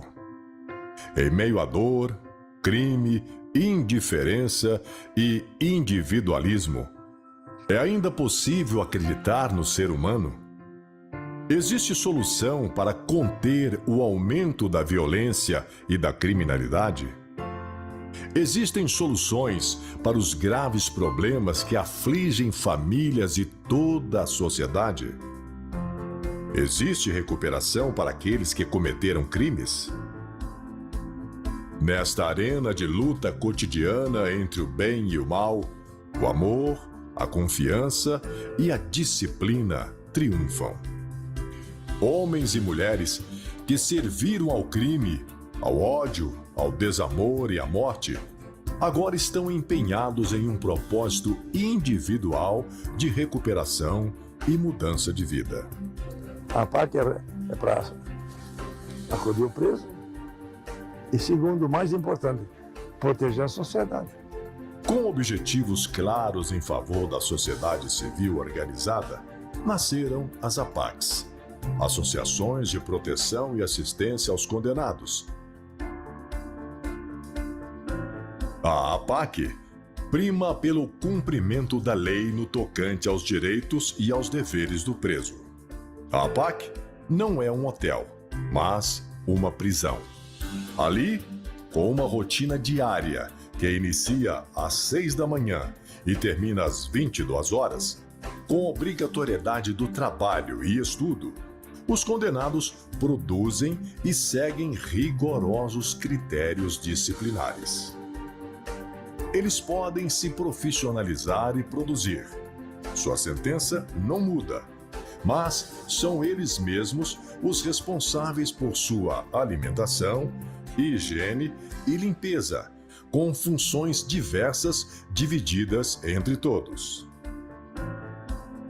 Os resultados exitosos, tais como a redução da reincidência, o baixo custo, a ausência de atos de violência, motins, rebeliões e outros, contribuem para o convencimento das autoridades constituídas e a consequente expansão do movimento apaquiano.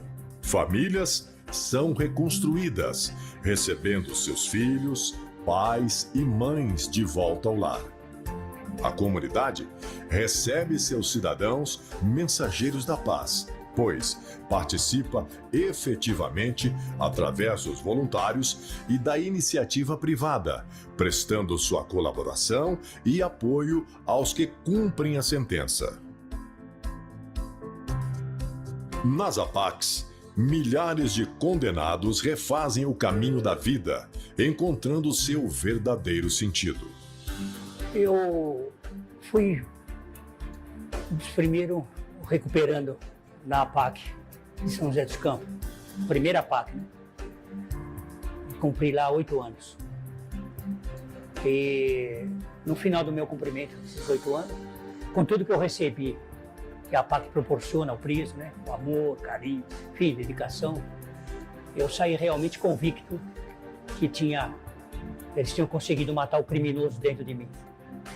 Eu saí, constituí família, né? Trabalhei realmente honestamente, né? E hoje eu me encontro na FEBAC, né, como inspetor de metodologia e procurando, né, através do meu testemunho de vida, levar para os meus irmãos que cumprem pena, né, aí pelas prisões, nossos irmãos, nossas irmãs, né, que vale a pena mudar de vida.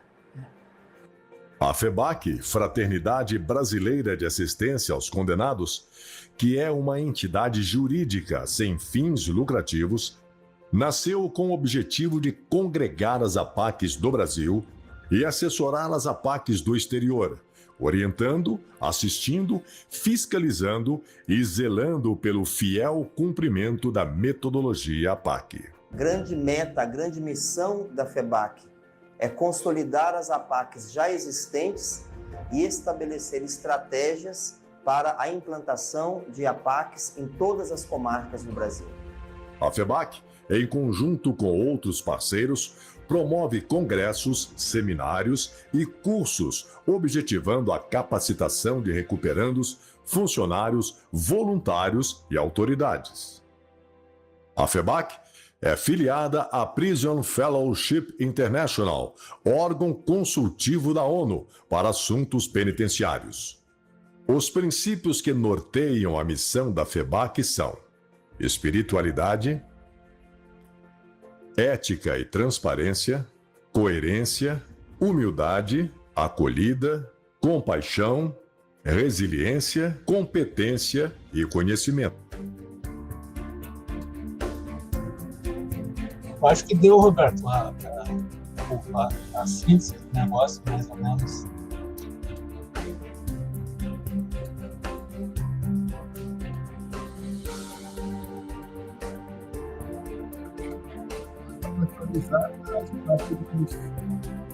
Agora o vídeo.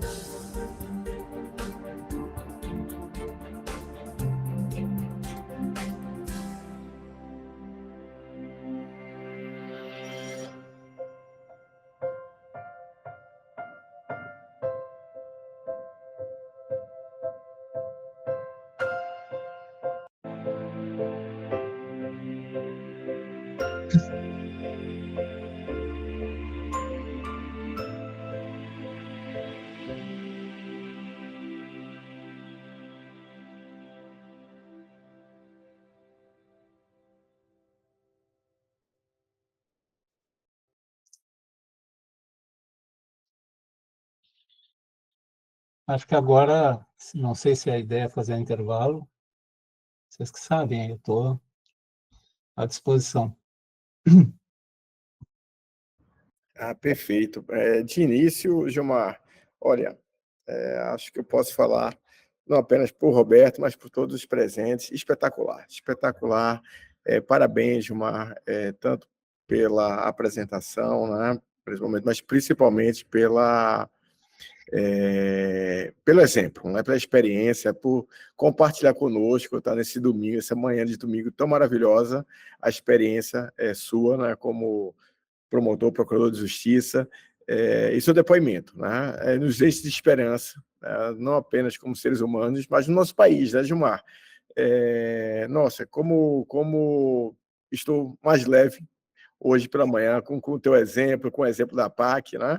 E eu, na realidade, até em função do horário, Gilmar, eu vou deixar a palavra para nossos colegas, né, que estão mais... Enfim, né, são colegas seus do Ministério Público, né? Mas eu só queria fazer apenas uma rápida pergunta, Gilmar. Que no vídeo coloca que a experiência também é internacional, que, pelo que eu percebi, nasceu aqui. A ideia, a gênese, aqui nossa, do brasileira, não é isso? Isso. Mas já expandimos a PAC aí para outros países? Tem, sim, a resposta é sim, né? Esse método ele é genuinamente brasileiro, né? Tem 52 anos que começou a experiência. Ela não vingou em São Paulo, porque começou de um modo bem personalizado no Mário Toboni, né? Mas depois uma pessoa de Minas foi até São Paulo e levou essa experiência para Minas e lá consolidou e espalhou para outros estados. E, com frequência, a FEBAC, a Fraternidade Brasileira de Assistência aos Condenados, ela fiscaliza as APACs, ajuda na implantação, uma espécie de federação, né, as APACs, supervisiona, e vem delegações de outros países, né, dos Estados Unidos, da Coreia, várias outras, para estudar o método aqui e implantar.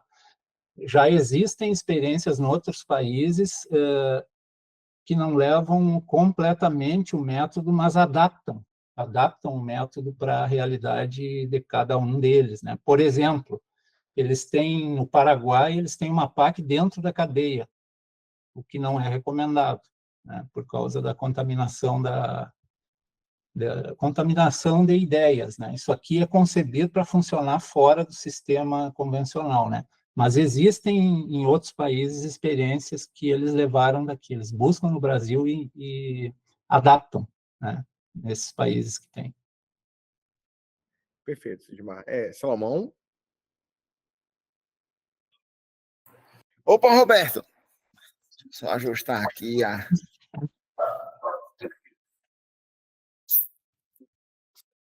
Moço, mais uma vez aí, parabenizar Gilmar, tá certo? Pela excelente explanação. E dizer também, né, como Roberto, sou seu colega aqui do Ministério Público de Pernambuco. Prazer. Não atuo na área penal, atuo na área de cidadania, né, na promotoria de educação aqui da capital. Mas, assim, já atuei também muito tempo na área penal, não de execução penal, né? Uhum. E, assim, a gente vê com muita esperança, né, um exemplo desse. Espero que realmente ele seja seguido, tá certo? E eu, assim, eu na verdade, tenho uma reflexão e uma dúvida. A reflexão é só do início, que é assim, né, quando você, de fato, eu penso o seguinte, que a gente vive hoje, no Brasil e no mundo, de modo geral, assim, momentos, assim, de transição, né, que exigem, assim, muita reflexão, com uma fase de muito extremismo, do ponto de vista de ideias, né, políticas, religiosas. E, assim, acho que, assim, talvez o grande desafio seja justamente convencer as pessoas, né, da viabilidade de um método como esse. É claro que, do ponto de vista espiritual, é isso mesmo, a ideia de ver também o criminoso como alguém que pode ser recuperado, embora não seja fácil para quem está do outro lado, para quem é vítima de um crime, né? Para quem, por exemplo, perde um filho, né, num latrocínio, né? Vamos pegar até um exemplo clássico desse, ou num homicídio banal, numa discussão de trânsito, ou um acidente de um motorista que está embriagado. Então, aquilo que a família mais quer é uma punição para aquela pessoa, né? E, claro, hoje no Brasil, principalmente vamos dizer assim, existe uma linha de pensamento ideológico que reforça muito isso, ou seja, bandido vivo é bandido morto, aquela concepção de direitos humanos é direito de bandido. Então, assim, eu penso que o discurso ele tem que ser muito construído também nesse sentido de mostrar que uma iniciativa como essa, né, e quando você humaniza as prisões, quem está ganhando é a sociedade, porque o crime organizado está saindo de lá, né? Deixa de controlar as prisões e quando você coloca pessoas lá que não vão voltar para reincidir, né? Tá aí no vídeo mostrando aquele senhor que hoje é um pai de família, podia estar lá cometendo outros crimes, mas ele está recuperado. Então a sociedade ganha com isso. Eu penso que é muito, muito importante esse exemplo da APAC, né? E, assim, é claro que a gente, por um outro lado, durante muito tempo no processo brasileiro, só pontuar bem rápido, até pela questão da hora, no processo penal, a gente esqueceu muito também a questão da vítima, né? Então, assim, muitas vezes a vítima ficava também muito esquecida.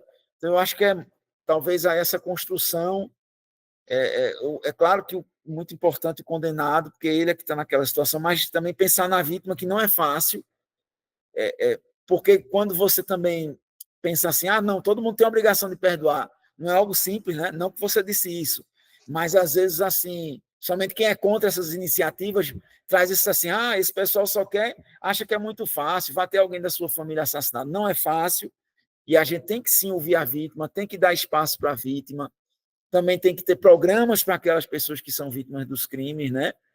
E, ao mesmo tempo, programas como esse que são extremamente proveitosos. E aí a minha pergunta, só para resumir, seria o seguinte, aí eu fico com uma dúvida, quando é, por exemplo, regime fechado, eles mesmos já que ficam com a chave, por exemplo, aí a APAC em si, ela não funciona dentro da sistemática de uma penitenciária, e aí no regime fechado fica pelo menos alguém na portaria controlando, ou são os próprios presos? Como é que funciona? Porque, por exemplo, eu estou no regime fechado numa APAC, aí está passando um filme que eu quero assistir no shopping, eu posso lá, livremente ir lá e assistir e depois voltar?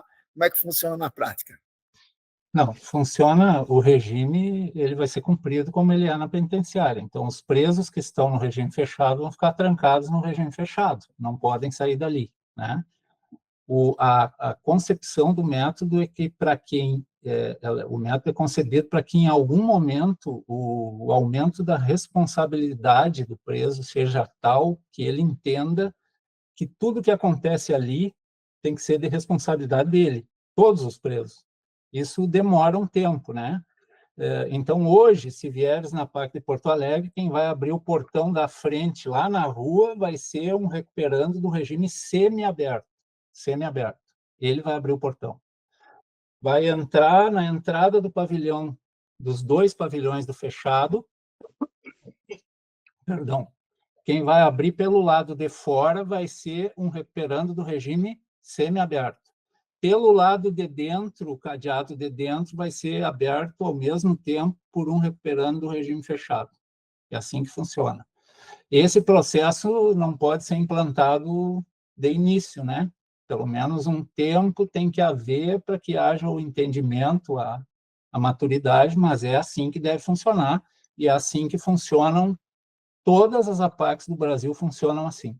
E o índice de fugas é próximo, muito baixo, mas nem se aproxima da quantidade de fugas que tem o sistema convencional. Mas nem...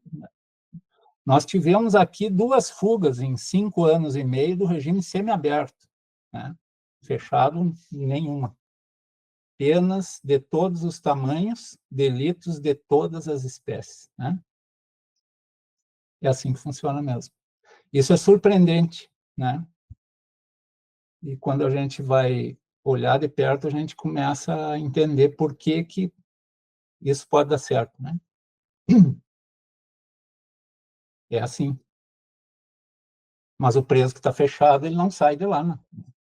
Agora, o caminho, por exemplo, para implementar a PAC, começar a implementar a PAC, por exemplo, aqui em Pernambuco, é entrar em contato com quem?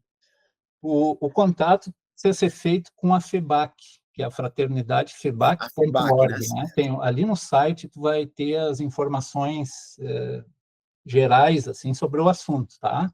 Certo. Aqui no Rio Grande do Sul, por exemplo, isso começa com estudo, né? É importante visitar uma PAC em funcionamento para que tu possas ver, né, de perto, assim, a experiência, né?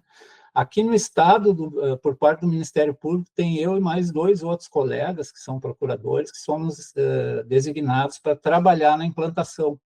Então, nós vamos nas comarcas que quiserem, a gente ajuda, né? Faz audiência pública, explica, promove visitas nas APACs que já existem por parte das autoridades, né? Dos promotores, dos juízes, para que eles possam olhar, né?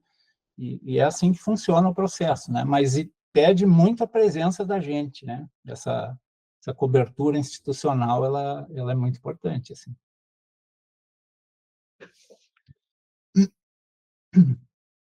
Perfeito. Salomão, mais uma colocação, amigo? Perfeito, então. E é claro que eu fico à disposição, né, Salomão? Quando quiseres fazer contato, o pessoal ali no grupo está o meu contato, né? Então, fica à vontade aí. Precisando de alguma coisa, eu estou à disposição, tá? Não, eu vou entrar em contato com... Aqui a gente tem o CAU, né, o CAU de Execução Penal, para saber se ele já tem, qual é a posição deles, né, dos colegas da Execução Penal aqui, porque eu acho que a ideia é fantástica, né? É muito boa. Olha, essa que é uma coisa que... assim, ó, que é a única coisa que eu vi é a única coisa que eu vi em termos de execução. Deve ter outras experiências, né? Mas essa aí eu te garanto que, se Pois não. aplicar a metodologia, funciona muito bem. Tranquilo. Tá certo. Sem dúvida. Não, Gilmar. E a frase, né, que você citou aí ao final de um condenado que vivenciou, né, o método APAC, né, do amor ninguém foge, ela é uma síntese, né, muito precisa, né, de todo o trabalho desenvolvido, né, explica, né, o baixo nível de reincidência, a quase existência de fugas, né, Gilmar, e principalmente, né, estimula, que mostra que é o caminho, né, você comentou, um dos caminhos, né, um dos, né, mas realmente é espetacular. Mas, novamente, olha, meus parabéns por todo o trabalho desenvolvido, mas eu gostaria de deixar a palavra com o Renan, se o Renan quer fazer algum comentário, mas não antes, Gilmar, já de deixar o convite, né, aqui a participar de um novo encontro da AGE, né, que realmente é um tema, um tema realmente que merece toda a nossa atenção, toda a nossa reflexão. Renan, por favor, amigo. Bom, gostaria de parabenizar Gilmar por esse empreendimento, né? Não só do nosso estudo da AGE, mas principalmente que ele trouxe essa novidade para nós, que é esse sistema, né, de ressocialização na prática, né, pelo APAC. Na verdade, eu apenas teria algumas indagações, não seria nem objeções, mas seria algumas indagações do ponto de vista teórico da doutrina espírita, né?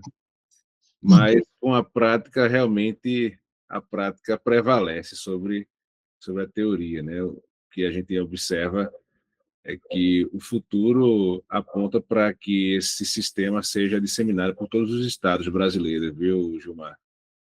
E eu penso que a gente conta conosco, né, para a gente tentar viabilizar, né, esse estudo a respeito dessa metodologia de justiça, né, da execução penal, né, que viabiliza na prática essa ressocialização tão almejada, tão sonhada por nós, né? É a questão também do Código Penal da Vida Futura, né, deve passar por essa implementação, né? É basicamente isso, Gilmar. E eu devolvo a palavra pelo adiantar da hora, né? Eu queria saber se Roberto tem alguém na lista, né, para fazer alguma pergunta, né? Não, acredito que não. Acho que o objetivo do nosso encontro hoje foi muito mais do que atendido, superior a todas as expectativas, Gilmar, que era exatamente plantar a sementinha da PAC em cada um de nós, né? Também multiplicadores da ideia, né? Então, fico muito feliz, né, Renan, com o encontro de hoje, porque acredito que todos nós saímos, né, com essa sementinha aí, né, já plantada a partir da tua facilitação do tema, Gilmar. Então, só agradecer realmente novamente, né, deixar que a AGE completamente à disposição e já, né, além do convite, né, para os novos encontros em 2025, né, eu já, né, informo, amigo, que infelizmente serás incomodado aqui por alguns colegas de Pernambuco, tá? E com certeza aí vários colegas vão aí procurar, né, te procurar, fazer visitas técnicas, etc., conhecer mais, né? Que assim, a gente precisa da PAC aqui no nosso estado.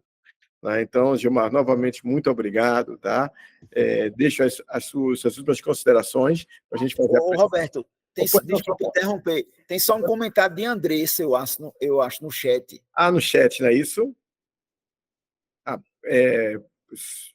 Perfeito, perfeito, Gilmar. A colega Andressa, né, coloca que ouvi que existe um trabalho com as famílias, né, um acolhimento que também são levados à reflexão.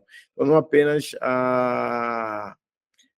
o condenado em si, né, mas também as famílias, né, que a PAC faz também um trabalho específico com as famílias, não apenas naquele momento de visita, né, ao estabelecimento da PAC, mas há também um trabalho permanente com as famílias, né? E o segundo comentário acho que concordando com o colega Salomão, né? Também algo com as vítimas, né? Algum trabalho específico com as vítimas, né? Para que também sejam multiplicadores da metodologia, a PAC, né? E aí ela agradece a ti e comenta ótimas palavras. Obrigado, Andressa. Obrigada a vocês. Foi maravilhoso. Você quer fazer mais um comentário específico? Não, Roberto, em relação à metodologia, prevê um trabalho com as vítimas, né? E, obviamente, respeitando a vontade das vítimas, né? Então, assim, nós podemos citar exemplos de pessoas que hoje trabalham como voluntários numa PAC e que tiveram um familiar atingido pela pessoa que está lá cumprindo pena, né? O processo que acontece dentro da PAC, muitas e muitas vezes os presos que estão ali, eles espontaneamente buscam a direção lá da PAC para tentar um contato com a vítima, porque quando bate o arrependimento, né, quando o cara começa a enxergar o dano que ele causou, muitas vezes ele quer esse contato, né? Às vezes é possível, porque é muito delicado, né? E às vezes não é possível, né? Então, mas existe sim uma previsão ali que eles têm um nome que agora eu não lembro aqui, tá? Mas é um processo aproximado da justiça restaurativa, né? Que permite esse contato, tem um jeito de fazer, né? Isso já acontece em alguma medida em algumas APACs, né? Existe a previsão ali no método. Excelente, excelente. Então, novamente, né, agradecendo em nome da AGE, né, a sua participação aqui no nosso encontro, enriquecendo no mês de outubro. Tá? Muito obrigado mesmo por toda a sua disponibilidade e atenção.